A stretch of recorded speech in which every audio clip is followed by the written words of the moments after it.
wa yassir li amri wahlul 'uqdatam min lisani yafqahu qawli rabbi yassir wa la tu'assir rabbi tammim bil khair. Ma ba'du, bismillahirrahmanirrahim. Nawaitu ta'allum wa ta'lim wa tadhakkura wa tadhkir wan nafa wal indifa wal ifadata wal istifadah wal hassa 'ala tamassuk bi kitabillahi wa sunnati rasulih والدعاء إلى الهدى والدلالة على الخير ابتغاء وجه الله ومرضاته وقربه وثوابه نوينا كما نوى سلفنا الصالح. قال المؤلف السيد الحبيب محمد أمين ابن الشيخ أبو بكر بن سالم قال قدر الوليمة صحيح. Ukuran walimah. Jadi seperti apa ukuran walimah itu? Yahsulu aslus sunnati, menghasilkan atau dihasilkan apa asal as-sunnah, bi ayyi syai'in, dengan sesuatu apapun, aulama minat ta'am, berwalimah dari makanan, wa huwa yashmalul ma'kula, dan dia mencakup makanan, wal masyruba, dan minuman, alladzi yu'malu fi halil aqdi, yang dibuat, yang dilakukan, maksudnya yang dibuat di dalam keadaan akad, min sukarin, dari gula, wa ghairihi, dan selainnya, walau musiran, meskipun orang itu mampu.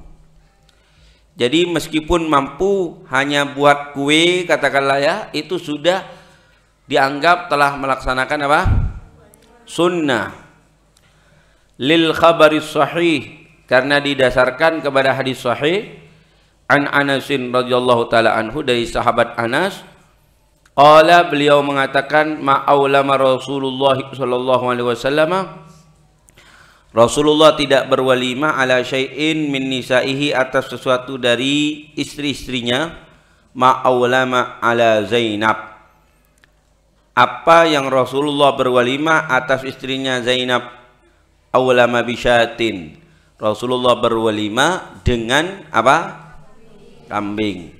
Tapi ini sepengetahuan Anas ya, sepengetahuan Anas, karena Anas bin Malik itu dilahirkan di Madinah. Ya, kan beliau itu ya ikhwan, ketika Rasulullah ketika Rasulullah hijrah ke Madinah, beliau masih kecil.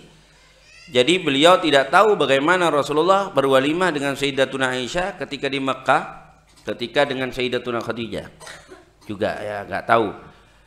Nah, ala kulli hal, menurut sahabat Anas, ketika Rasulullah berwalimah dengan ketika beliau menikah dengan Sayyidatuna Zainab, beliau berwalimah dengan menyembelih apa? Kambing. Untuk istri-istri beliau yang lain, Nabi SAW ada yang dengan tepung saja, ya Sayyidatuna Sofiyah dengan tepung. Untuk Sayyidatuna Zainab ini agak sedikit berbeda. Kenapa? Kira-kira kenapa?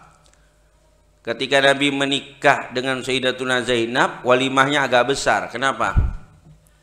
Ya infitah. Ya tazkirah. Yusi.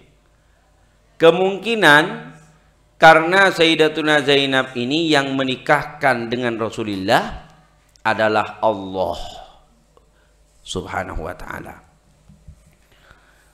Jadi langsung yang menjadi wali nikahnya dalam tanda petik ya adalah Allah. Istri-istri Rasulullah itu ya ikhwan, yang menikahkan ya wali nikahnya, kecuali Sayyidatuna Zainab yang menikahkan adalah Allah.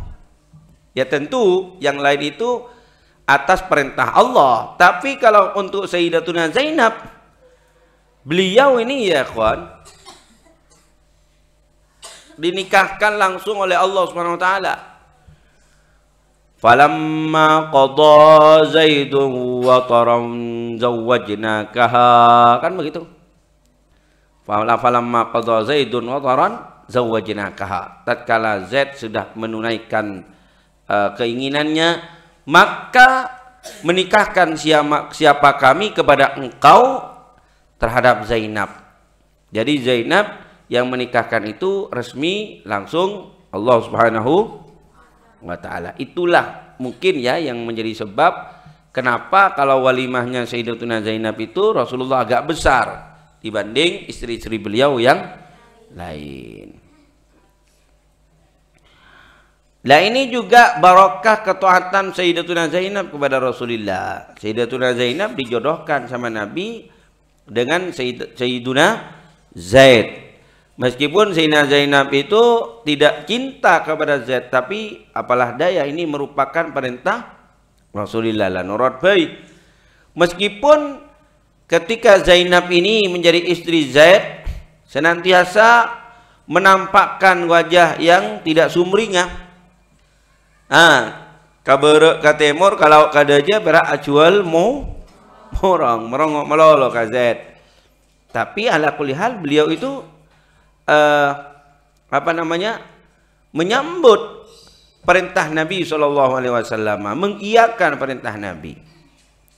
Akhirnya Allah menghadiahkan kepada Zainab hadiah yang begitu besar, bahwa Zainab ini akhirnya dinikahkan dengan Rasulullah. Yang menikahkan langsung Allah Subhanahu wa taala. Itu kalau sudah yang menikahkan Allah, maka mustahil masuk neraka ya ikhwan ya. Sudah Allah yang menyandingkan dengan afdalul khalq ajma'in Muhammad Rasulullah. Wa aqallul kamali lil mutamakkini, dan paling sedikitnya sempurna, yakni dikatakan sudah sempurna, ukuran minimalnya bagi orang yang mampu, wa huwa man yamliku ziyadatan ala yaumin wa lailatin. Yang disebut mutamakin adalah dia yang memiliki lebih atas makanan sehari walailatin dan semalam, mayafi biha, apa yang mencukupi dengannya. Syatun, paling sedikitnya adalah satu kambing. Jadi bagi yang mampu, maka ukuran paling sedikitnya kalau ingin dikatakan sempurna yaitu menyembelih satu kambing. Ya mohon mampu Bapak Bing, saya doakan bapak kalian mudah-mudahan ketika mewalimahi kalian mampu, amin. Kalau mampu ya meleh sape gitu. Undangan itu kan lebih 200 ya kawan, 300 sampai 400. Bahkan kalau di Bataan ini, di sampingnya Kampung Waru itu, di desa Bataan, kalau walimahan paling sedikit 500 orang, bisa sampai 700. Itu saya hadir walimahan di Bataan, saya tanya undangannya berapa? 1.500. 1.500 ya, itu harus sapi tuh. Begitu. Ya itu tanggung jawab Bapak Ibu, tanggung jawab Bapak. Tapi kembali lagi kepada apa yang sudah kita terangkan beberapa minggu yang lalu, yang paling disunahkan itu pengantin laki apa pengantin perempuan? Laki. Itu. Faidatun, adapun ini faidah. Yustahabbu, dianjurkan fil walimati, di dalam walimah, ya ma yustahabbu fil aqiqati, apa yang dianjurkan di dalam aqiqah. Wa minhu, diantaranya an yadbukhaha, tabaha yadbahu, an yadbakhaha ya, tabaha yadbahu, an yadbakhaha bihulwin. Nah ini kalau kalian mengadakan walimatul aqiqah, di antaranya yang dimustahabkan, yang dianjurkan agar memasaknya bihulwin, dengan gula, yakni dengan manis, artinya dimasak manis. Dimasak manis ya, bukan berarti dimasak manis pas dagingnya kombin pas campur kolak. Lah, Maksudnya dimasak manis. Misalnya dibuat apa? Rawon. Rawon kan ada manis-manisnya. Terus apa lagi? Semur. Apa lagi? Sate. Nah, dimasak manis. Kenapa? Nah, anak yang diakikoi ini tafaulan. Tafaulan itu boleh dalam Islam. Anak yang diakikoi, satu, ya mudah-mudahan etikanya, akhlaknya menjadi manis. Menjadi manis. Itu yang pertama. Yang kedua, semoga wajahnya juga menjadi manis. Ngabal guys ya. Semoga menjadi manis. Tafaulan boleh dalam Islam. Yang nggak boleh itu tasya'uman. Tasya'uman. Jadi, kita masak dengan masakan yang manis-manis supaya apa? Manter muka akhlak kayak pamanisa. Kayak gini nih boleh. Jadi berkeyakinan baik dalam sebuah persoalan itu boleh. Tapi kalau sebaliknya berkeyakinan jelek dalam sebuah persoalan nggak boleh. Oh jangan. Jek ngakanan kedeng sangkal tak kapajung. La gak bakal. Saya seneng ngakanan sangkal. Mak pajung ya. Ya. Jek ngakanan otak apa kecepet oben. Ya pola nak embalang ngol-ngol. Nah, tak bisa ngakan daging lain, bisa napera otak nyaman. Makanya bambas beda mah beda. Jok ngakanan, bon ki nguda mencok ngakanan otak berapa pak? Kecepet oben, bian gak kita oben kepim ngakan otak kan oben kepim bian. Kan begitu. Ya itu namanya tasya'um, nggak boleh. Oh menapar lo aja hari Selasa apa? Nak kebede lawak mun hari Selasa. Ini tasya'uman. Saya jawab kepada wali santri yang bilang seperti itu, ya kan, mun hari Selasa anu kiai tak saya kiai. Bahan apa? Nak ke bedai lauk. Bah. Pas mun bedai lauk napa iki? Coba bedai deja. Akka bae, Pak. Tu abi. Akka bedai deja. Inna lillahi wa inna ilaihi raji'un. Ya, jadi tasya'uman enggak boleh ya. Karena kenapa enggak boleh? Karena Allah Ta'ala sudah berfirman, ana inda dhanni abdi bi. Aku ini menurut prasangka hambaku kepadaku. Falyadunna abdi masya. Maka berprasangkalah hambaku apa yang ia kehendaki. Artinya berprasangka buruk maka yang akan terjadi buruk. Berprasangka baik insya Allah yang akan terjadi baik. Baik. Wa an la yuksara azmuha, dan agar tidak dipotong tulang belulangnya, tafaulan, dalam rangka tafaulan bihalawati akhlaqi zaujah, dengan manisnya akhlak istri, wa salamati a'dha'iha, dan selamatnya a'dha'iha, anggota badannya. Maleta potong, maleta potong, ada lagi tidak disebutkan di sini ya. Di antaranya lagi, kalau kalian menyembelih kambing untuk anak kalian sebagai akikah, maka mustahab kaki-kakinya kambing itu yang sebagai akikah mustahab diberikan kepada al-qabilah atau al-qawabil, dukun yang membantu ketika melahirkan, dukun beranaknya. Kalau lahir ke dukun, kalau lahir ke bidan berarti bidannya, kasih ke bidannya. Kalau di koncer Darul Aman kasih ke Bu Kiki. Ya. Sokona kota kasih ke Bu Kiki. Enggak Bu, kalambian Bu. Benapa? Oh, pokoknya Bu ya, nang pengajian yang seputaki manabi andi anak pas kekae sokona mbien alias kokot itu sunnah diberikan kepada al-qawabil. Al-qawabil yang menghadap. Jadi bidan itu disebut al-qawabil. Kenapa? Karena ketika membantu melahirkan ya menghadap begini.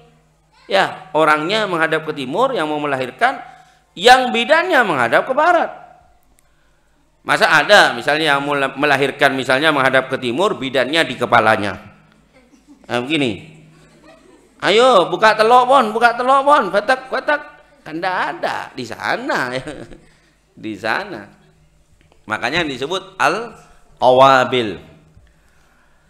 Supaya apa? Tafaulan lagi supaya anak yang diakikahi itu cepat jalan. Cepat. Ini resep dari ulama, ini resep dari Nabi bahkan ini.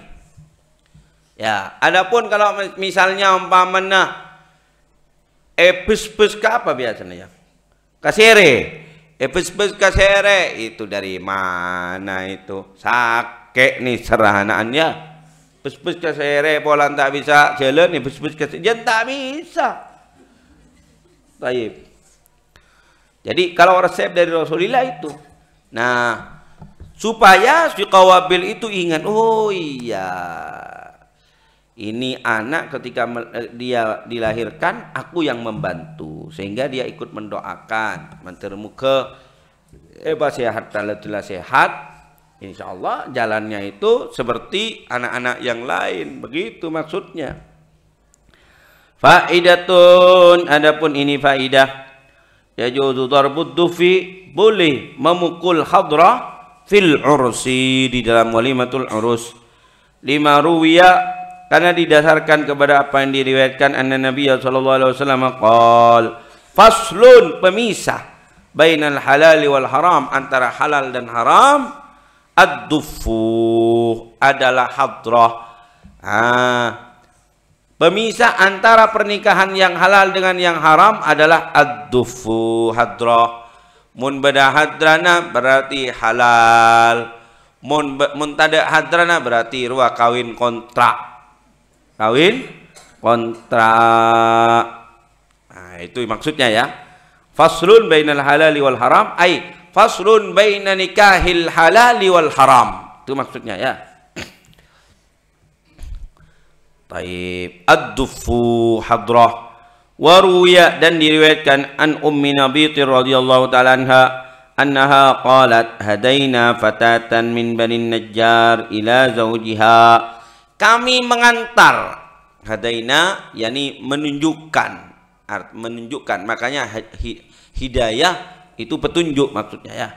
Hadaina, kami mengantar, fatatan, seorang perempuan muda, min bani Najjar, dari bani Najjar, ila zawjiha, menuju kepada suaminya ketika baru dinikahkan. Eyara cungka aki pas meneng santri meneng keluarga al-Maliki pas cungka aki begitu. Masih di depan orang cungka aki. Dalam kamar tak usah nyung kaki dipi justru. Di depan orang malu-malu kucing begitu ya. Ecung kaki, tapi kalau sudah acung kaki dipi. Famadaitu, lalu madaitu, aku berlalu, wa ma'i ad-dufu, dan bersamaku hadrah, ma'aniswatin, bersama beberapa wanita, min bani Najjar, dari bani Najjar. Fakuntu adribu bid-dufi, maka adanya aku, katanya Ummu Nabit ya, memukul, menabuh bid-dufi dengan hadrah. Wa qulu, dan aku mengatakan, atainakum fahayyuna nuhayyikum walau ladzahabul ahmar ma halat bawadikum. Atainakum, aku mendatangi kalian, datanglah komantanah, aku mendatangi kalian. Fahayyuna nuhayyikum, maka sambut kami, kami akan menyambut engkau. Wahai pengantin laki, sambut kami. Ariyalah badamu sonabadlah. Walau ladzahabul ahmar, kalau bukan karena emas merah, mahallat bawadikum, maka orang-orang Badui kalian tidak akan bertempat tinggal. Nah, dulu yang menabuh hadrah itu muslimat, ya Ummah Habibah. Yang memukul hadrah dulu apa? Muslimat. para penerbangnya adalah muslimat. Penerbang, pilotnya. Penerbang kan berarti pemukul terbang. Taib, itu muslimat. Yang menyambut Nabi ketika Nabi SAW baru datang dari Mekah ke Madinah, itu yang memukul terbangnya siapa? Wanita, muslimat. Taib. Nah ini sekarang kok kebalikan ya, yang memukul hadrah yang laki. Tapi nah, dengan catatan kalau perempuan mau memukul hadrah jangan tampil di hadapan laki-laki, cukup tampil di sesama perempuannya, boleh, gak ada masalah. Ya mungkin ajar biasa tok letok akhirnya kan nyaman kia nyaman atau manuk nyamanun mangkana maksa karena akhiruhu besar begitu ya, paksa dulu masken tok letok akhirnya sekarang enak.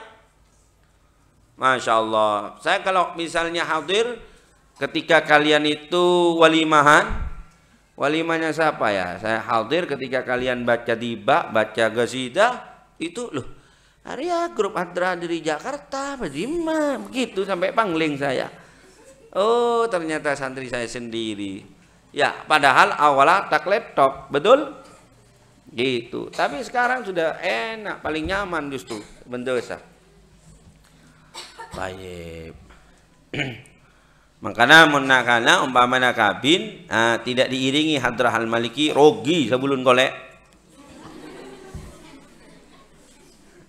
ya, diiringi hadrah al-maliki begitu. Masya Allah. Jadi tidak ada masalah kaum perempuan memukul terbang, memukul hadrah, tidak ada masalah. Yang bermasalah itu kalau tampilnya di hadapan para lelaki. Ya bukan memukul hadrahnya, karena tampilnya di hadapan lelaki itu. Karena tampil di hadapan lelaki ya ikhwan, itu tidak diperbolehkan. Ya Bu ya, baca Al-Quran di hadapan, meskipun baca Quran. Kalau tampil menunjukkan wajah di hadapan lelaki itu tidak boleh. Makanya di sini tidak pernah menampilkan anak perempuan ya dengan segala hormat ya kepada pondok-pondok yang lain yang menampilkan santri perempuannya di hadapan lelaki. Namun suaranya berada masalah karena suara bukan aurat dan tidak haram untuk didengarkan. Tapi kalau wajah memang ada sebagian ulama dari mazhab Syafi'i mengatakan bukan aurat, tetapi memandangnya persoalan yang lain. Nggak boleh seorang perempuan itu menunjukkan wajahnya meskipun bukan aurat ya kawan, untuk dilihat, untuk dipandang, dinikmati oleh laki-laki yang ajnabi. Bolehnya hanya guru kepada murid ketika ngajar. Itu pun ada yang mengharamkan. Kan begitu?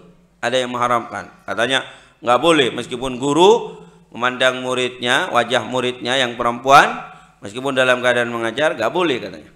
Baik, paham dong? Apalagi ini sudah baca Quran, mau nabu hadrah, apalagi nyanyi di hadapan laki-laki yang ajnabi.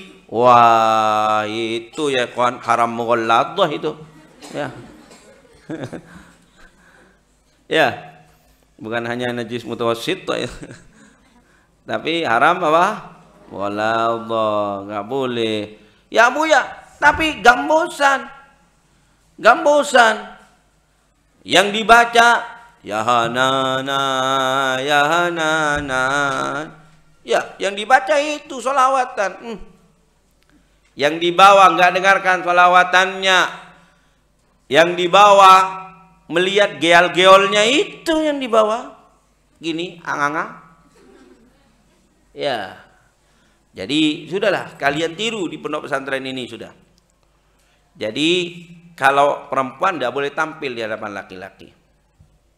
Di hadapan laki-laki. Makanya nggak tahu saya ikhwan ini di pesantren-pesantren, madrasah-madrasah bahkan dinia. Profil pesantrennya yang ditampilkan anak perempuan. Baik. Brosur pesantrennya yang ditampilkan Yang ditampilkan fotonya anak perempuan, nggak boleh. Karena ente memang bukan aurat, ini wajah, tapi menunjukkan wajah kamu di hadapan lelaki ajnabi itu kan ada hukumnya sendiri, sudah kita bahas dalam Fathul Mu'in. Ya, tidak semua yang bukan aurat itu boleh ditunjukkan kepada laki-laki atau sebaliknya kepada perempuan. Tidak semua boleh, ada yang tidak boleh. Nah, seperti kalian, ada yang menyatakan wajah dan kedua telapak tangan bukan termasuk aurat, tetapi bukan berarti boleh kalian itu kemudian selfie diupload di Facebook, diupload di Instagram, diupload di apa lagi, Twitter, bukan berarti boleh. Ayo ini introspeksi ini. Kalau kalian ada fotonya yang seperti itu, karena khawatir kalian mati, itu terus mengalirkan dosa yang jariah. Ya, dosa jariah. Orang yang mati makun fotonya badan yang Facebook terus ngalir. Ah, kan bila ya kena kosot wah bareng Allah Taala. Bila saya tompas ke Facebook. Kan begitu. Ah, ini introspeksi. Nanti kalau kalian pulangan, enggak, tidak boleh anak santri Al-Maliki menunjukkan wajahnya di hadapan laki-laki yang ajnabi. Sudahlah, mun kelakin nah, bagi dia ya den mata nabasnya. Ya, Mas. Iya, ke suaminya bajunya compang-camping, wajahnya semrawut, tapi di hadapan laki-laki yang lain ketika mau naruh foto profil, masya Allah, ya dia berdandan, aden beni beraning 5 menit, aden takran sejam setengah, buru fotonya dari 100 yang diambil 5. ngakoh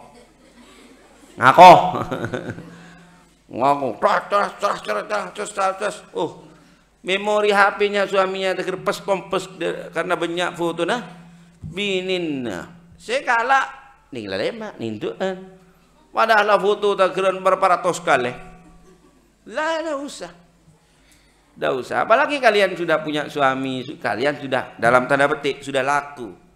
Sudah, jangan lagi mempertontonkan wajah kalian kepada laki-laki yang ajnabi.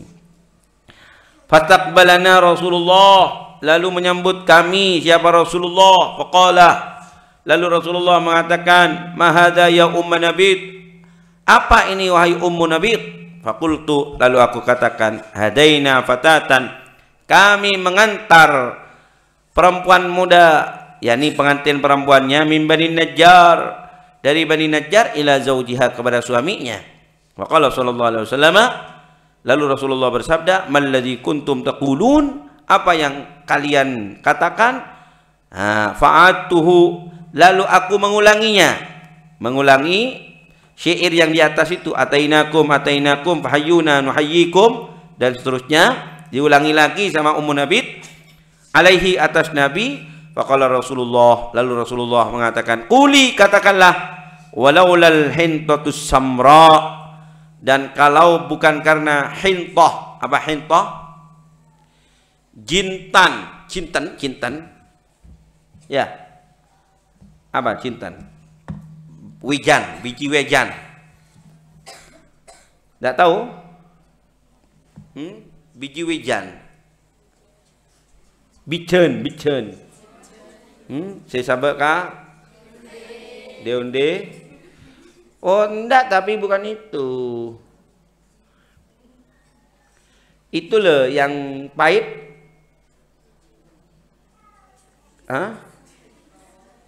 Biji wejan yang pahit itu hilang pokok. Masamunat, tidak akan gemuk azarikum, orang-orang perempuan yang perawan, di antara kalian. Jadi Nabi menyumbang syair ini, menyumbang apa? Lagu kepada Ummu Nabit. Artinya Nabi kasokan, bagus, Ummu Nabit bagus. Ini baca lagi nih, Nabi menyumbang syair. Allahumma shalli ala Muhammad. Hukmul ijabati ila walimatul ursi, hukum menjawab atau mendatangi kepada walimatul urus. Ketika kita diundang kepada walimatul urus, maka bagaimana hukum kita mendatangi undangan walimatul urus tersebut?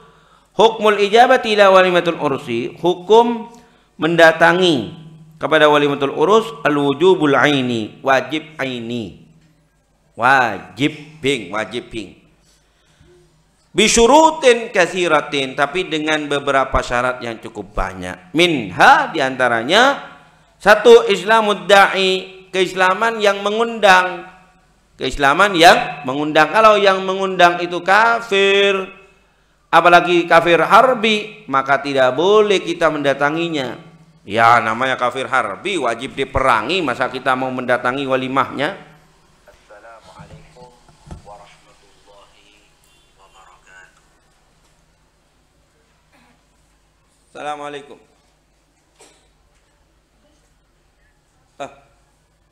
Ma jauh, kalamna ala talabah. Mungkin baru berangkat kat itu, baru berangkat nak kana. Inna lillahi wa inna ilaihi raji'un. Baru berangkat. Ana aruh al-an ya Habib. Baik. Mate. Hukmul walimati, hukmu al-ijabati ila walimatul ursi. Jadi syaratnya harus Islam yang mengundang itu. Kalau kana kafiran, maka kalau adanya yang mengundang itu kafir, lam tutlab ijabatu, maka tidak dituntut menyembadaninya, menjawabnya, mendatanginya. Wa tusannu in kana dhimmiyan, tetapi disunahkan jika adanya yang mengundang itu orang kafir dhimmi. Kalian sudah tahu ya apa yang dimaksud orang kafir dhimmi. Tetapi ada catatan, ai in rujiya islamu, yakni kalau diharapkan keislamannya. Kalau hanya sekedar orang kafir dhimmi tapi tidak diharapkan keislamannya, maka tidak disunahkan. Baik.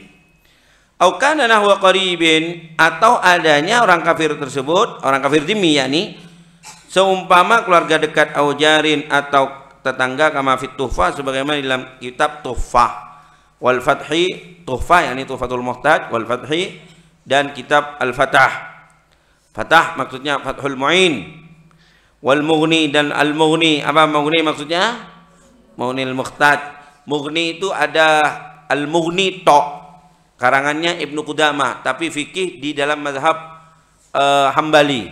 Al Mughni itu kitab fikih dalam mazhab Hambali, segini ada di atas itu, silakan kalian baca. Wan Nihaya, dan kitab An-Nihaya, Nihayatul Muhtaj, karangannya siapa? Nihaya. Kalau Tuhfah karang Ibnu Hajar Al-Haytami. Mughnil Muhtaj karangannya siapa? Karangannya siapa? Allahumma sholli ala Muhammad. Siapa ya, kok lupa ya. Walhasil, wa illa, kalau enggak, kurihat ijabatu, dimakruhkan mendatanginya, kama fil fatah, sebagaimana dalam kitab Fathul Mu'in. Wallahu subhanahu wa ta'ala a'lam. Subhanakallahumma bihamdik, asyhadu an la ilaha illa anta, taqabbalallahu minkum.